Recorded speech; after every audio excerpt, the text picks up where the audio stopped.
Welcome back to Atlas News Hub. Today's news is massive, really hot. When you sit back and really take it in, Pep Guardiola reaching 1,000 games in management.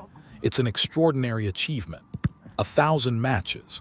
That's not just a number. That's a lifetime of obsession, detail, and brilliance.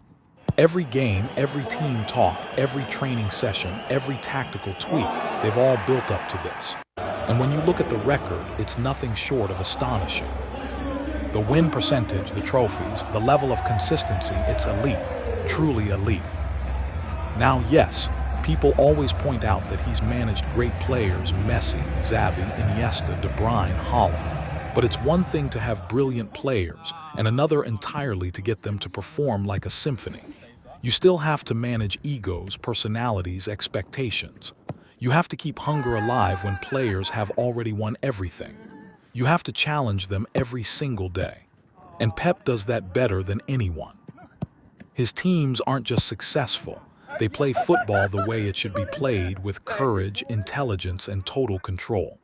The man's a perfectionist, but somehow he keeps evolving. I take my hat off to him. Pep Guardiola is not just a great manager. He's a true visionary of the modern game. He's a trendsetter. That's the word.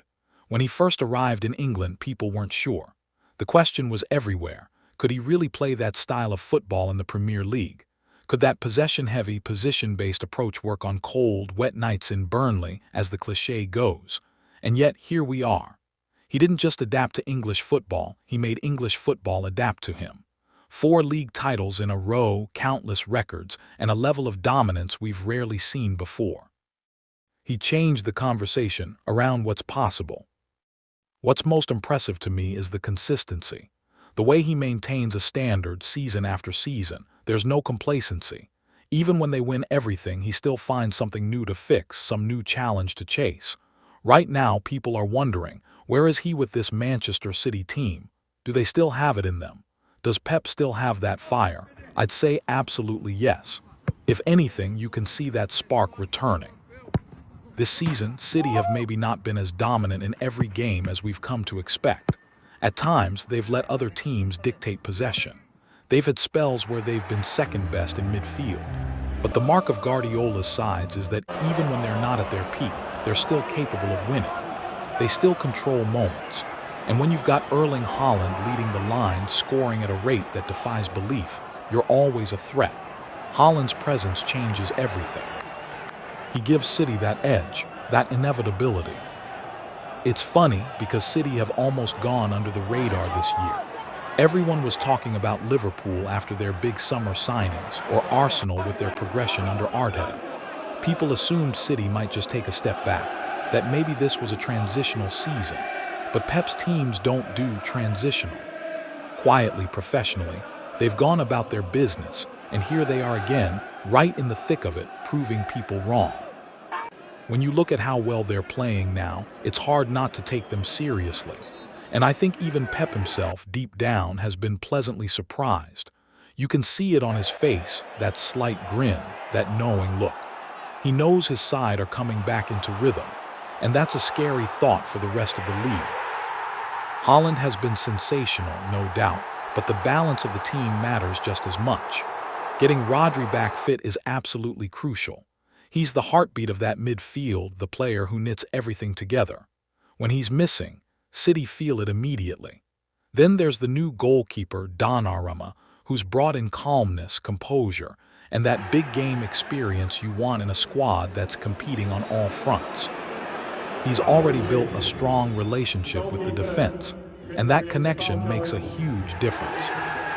You can see a team taking shape again. One that's rediscovering its control, its swagger, and its belief. They're not just winning games, they're finding their identity again. Now, when you think about Guardiola's overall record, 12 league titles already, countless domestic cups, 2 Champions Leagues, the treble last year, you start to wonder, where would another Premier League title rank among his achievements? For me, it would be right up there. Because this season feels like a different kind of challenge. It's not about building something new or proving himself for the first time. It's about sustaining greatness, renewing motivation, and staying at the top while everyone else is chasing you. If he were to win the league again this year after everything, the injuries, the rotation, the rising challenges from Arsenal and Liverpool, it would be one of his most impressive accomplishments. Because this one wouldn't come easy. This would be a title won through resilience, adaptability, and relentless standards. And what's remarkable is that, even after 1,000 games, you can tell he's not done. You can see it in his eyes. That intensity, that restlessness, it's still there. He lives for the details. He never switches off. And that's why his teams never stop winning. As we pause now for the international break, it's a good moment to take stock. Right now, I'd say Arsenal just edge it as favorites. They've shown real steel this season. They've had moments where they could have fallen apart, tough games, narrow margins, but they've dug in. Defensively, they're the most organized side in the league, and that gives them a real foundation. That said, it's still wide open. City, Arsenal, Liverpool, any of them could go all the way. And we know how City finish seasons. They build momentum, they smell opportunity, and when the pressure rises, they come alive. So yes, Arsenal might be leading the race at this exact moment, but Pep Guardiola and Manchester City are right there, waiting, watching, ready to pounce. And knowing Pep, that quiet confidence he carries, that inner belief, he's probably already thinking, we're back. Let's do it again. Whatever happens next, the fact that we're even having this conversation at the 1,000 game mark says everything about the man's legacy. He's redefined what it means to manage. He's reshaped football thinking across continents. And he's done it all while staying true to his principles. The idea that football should be beautiful, expressive, and brave.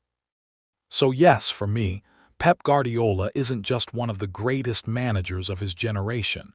He's one of the greatest ever. A man who didn't just win, but changed the way the world thinks about winning. And if he goes and wins the league again this year in his 1,000th game season, it would be yet another reminder, never doubt Pep. Never.